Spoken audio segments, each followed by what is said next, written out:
Hey, what's up, guys? So before we get started in today's video, I wanted to go ahead and give a shout out to this website that I use to help me for platforms for a lot of my videos. Gotquestions.org, man. They are such a good resource. So it's filled with biblical truth, and essentially whatever questions you may have that's, on a theological topic, a faith topic, then this website more than likely is going to be able to answer your questions. So let me just type in something random. Surviving the end times, what do I need to know? And bam, question. Here's the question, and then it gives you the answers provided with scripture and truth background. So this is an effective and awesome tool that I use to help me out in my videos. And I'll be using one of their articles today to help provide the topic of today's video. By the way, this is not a sponsorship. They don't sponsor me. That would be cool if they did though. But yeah, so here, gotquestions.org, check them out, and we'll go ahead and get started right on in the video. All right, I'll see you guys in a second.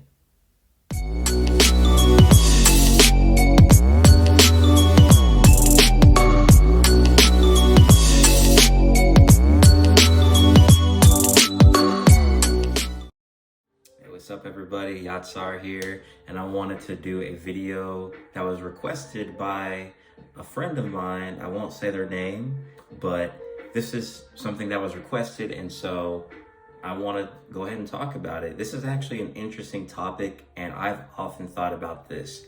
As you saw in the title, we're talking about toxic people. Toxic people. So what does it mean if someone's toxic? How do you know if they're toxic? Well, we're going to be talking about that in today's video. So first, let's just go ahead and give the rundown of what it means to be a toxic person. So toxic, the word toxic in itself means poisonous. Poisonous.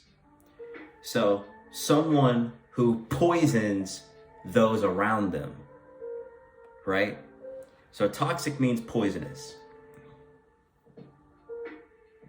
And unfortunately, poisonous people, they affect and hinder peace. They hurt peace that you can have with another person. They hinder peace and also the ability to enjoy their company. So if someone is toxic and they are poisoning you, it is hard to enjoy their company. Another thing to point out is if you are in a toxic relationship with somebody, the person you're in a relationship with is toxic, some symptoms and negative side effects that come with being in a toxic relationship, there's exhaustion, heavy burdens, depression, and even anxiety can all happen when you are in a toxic relationship with somebody. And the Bible actually gives clear insight and truth on what it means to be a toxic person and how to handle someone who is toxic. So let's go ahead and dive on in, okay? So, and I should go ahead and make this side note before we go through the points. Just because you don't enjoy being around somebody, you don't enjoy their company, doesn't automatically mean that they are a toxic human being. Just because you don't enjoy someone's company does not make them a toxic human being, okay? So let's keep that in mind. Now let's go ahead and go through the list, all right? So, number one, the first clue that someone is toxic is they're a narcissist. They are narcissistic, right? Everything is about them. Everything is about them. So I want to go ahead and in a moment, I'll read a verse from Philippians, but people who are narcissistic, they only care about themselves. And their good deeds usually come with an ulterior motive. When they seek to do something that may, on the outside, it seems, oh, they're doing a good deed, something to help the community, something to help others, when in reality, they're really trying to get something out of you. There's an ulterior motive to the good deed that they are doing. So I want to real quick look at Philippians and see what that talks about. All right, so Philippians chapter 2, verses 3 through 4 clearly say this: let nothing be done through strife or vainglory, but in lowliness of mind let each esteem other better than themselves. Look not every man on his own things, but every man also on the things of others. So it's obviously clear that when someone is doing a good deed is supposed to be done out of the generosity of your heart, not with an ulterior motive. So if there is an ulterior motive of some kind that you notice that someone always has, I'm gonna do good for you, now you owe me. I'm doing you a favor so that you can owe me back. Those kinds of things, more than likely, is a signs of narcissism, which is apparent and something that toxic people have. So next point I want to make, point number two of a sign that you are in a relationship with a toxic person, or you just know how to know if someone is toxic in general. They carry a lot of drama with them. There's a lot of drama, right? So it's really ironic too, because a lot of people who are dramatic, super over dramatic, they try to stay out of drama when they're actually gossiping and whispering in each other's ears, trying to spread false rumors, right? So drama is something that lingers with toxic people, right? They burden other people with the drama. Notice when you speak to someone who's toxic that is spewing drama, the drama is so overbearing that it almost feels as if you're carrying a heavy weight on your back, right? They thrive on drama, always wanting to know the latest scoops on what's going on in people's lives, always judging in from the outside. They thrive on drama. They can't live without it, right? It's something also that keeps the attention focused on them. Like, hey, guess what I did today? Or you won't believe what I. There's also a lot of I that comes within drama as well. So that's point two. And the third point is actually something that is kind of obvious in a way, but toxic people are also conceited. They are conceited and they have this sense that they are always right. Self-righteousness, right? They always believe, no matter what the situation is, that they are in the right and that they can't be in the wrong. They can't own up to wrong because they're always right. So, and what's also interesting is that they mask the pride. There's pride that comes with being conceited. They mask their pride with fake humility. They mask their pride with fake humility. That's key. So I want to read from the book of Proverbs and share with you guys what the word has to say about people who are conceited, all right? So Proverbs chapter 16, verse 8 clearly says, better is a little with righteousness than great revenues without right. That's super powerful. So it seems clear that those who are conceited, we should be careful within our own hearts as well, because conceited comes with pride, and pride will be your ultimate downfall. This is why Lucifer became Satan, because of the pride that he felt in his heart. So we have to be careful. So if you notice when you're around someone, they are always right, and there's a sense of pride, self-righteousness, like that of the Pharisees, that is a huge red flag that you could be dealing with a toxic person, okay? So, fourth tip I want to make on how you might know you are dealing with a toxic person And this is very specific, but it's true. I myself have experienced this. You absolutely dread confrontations and interactions with this person. I know a lot of people are going, yes, that is so true right now. You absolutely dread confrontations and interactions with this person.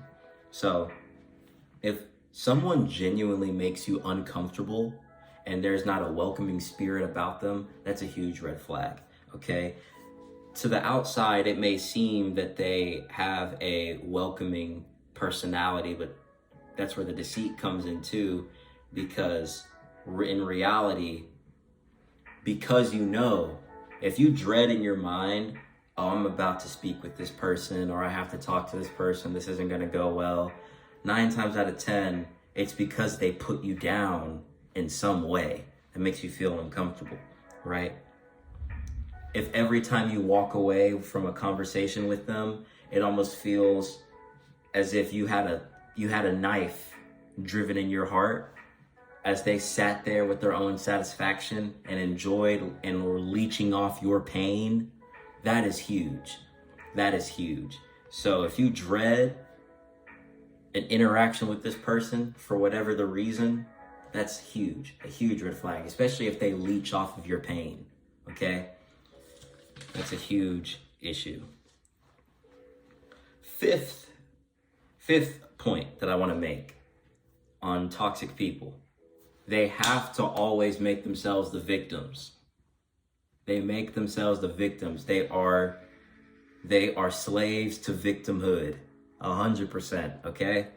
So everything bad that happens to them, they have the nerve to go out in the whole world and tell everybody what happened to them. Post it on social media, telling everybody, hey, I just broke up with my girlfriend.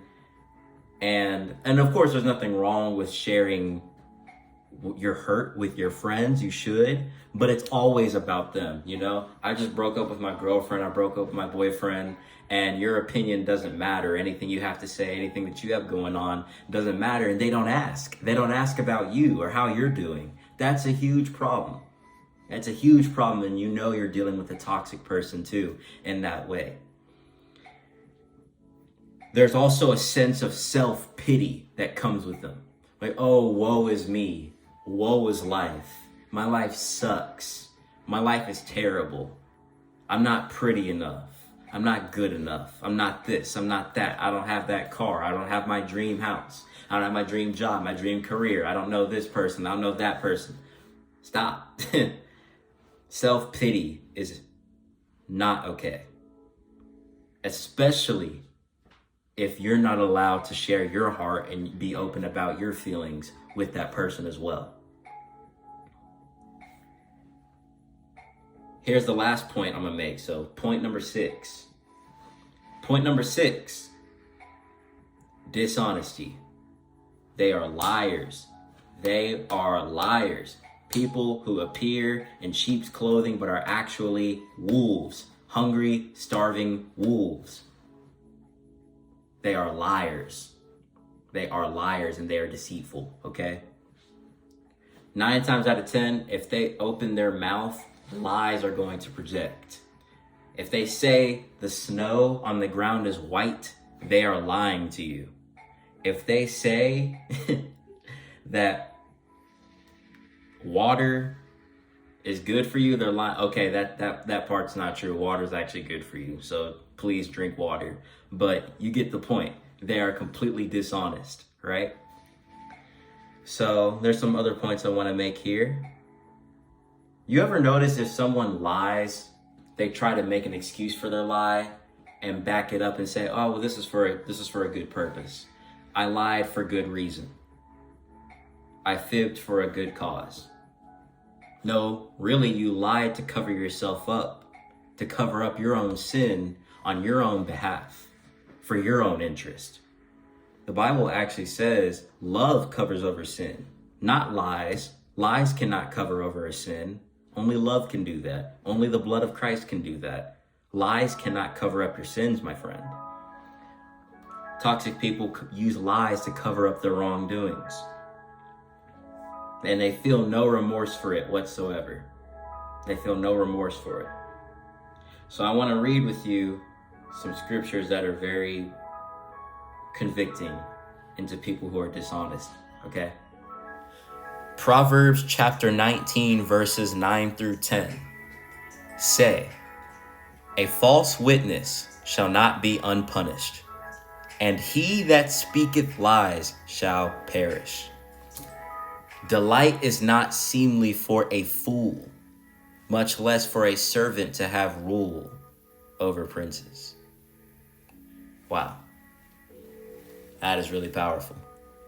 In other words, if you are a false witness and you are lying to people to deceive them, to cover up your wrongdoing, you will not go unpunished, and you will have to answer to the Maker on that day of judgment. You will have to answer to him for the lies that you have told people because of all the pain that you've caused. You've caused people pain. You were a stumbling block to people who are walking in their faith. You leached off of people's pain with your lies, with your cunning wits, and you feel no remorse. That's a red flag. It's a huge red flag. Huge red flag. And I want to close with this, okay? We are called to make peace with people. By the way, peace does not mean just middle ground. Peace means fighting and standing up for righteousness and what's just, okay? So we are called to make peace with people. But people who are toxic destroy that peace. Poisonous. They are poisonous, and they taint the peace that God and his people and his children try to spread into the world. Toxic people get in the way of that peace. And the sad thing is, and some of you watching this video may be this way, people pleasers are the ones that always fall victim to toxic people. People pleasers are the ones who fall victim to toxic people. And this is key. And I'll make another video on this someday. It is more important to fear God than fear man. If you fear man more than you fear God, you are headed down a dangerous road, my friend. It is important to fear God and hold true to what he teaches and commands than to fear man. Because if you fear man over fear God, that means you're a people pleaser. You don't seek to please the Lord.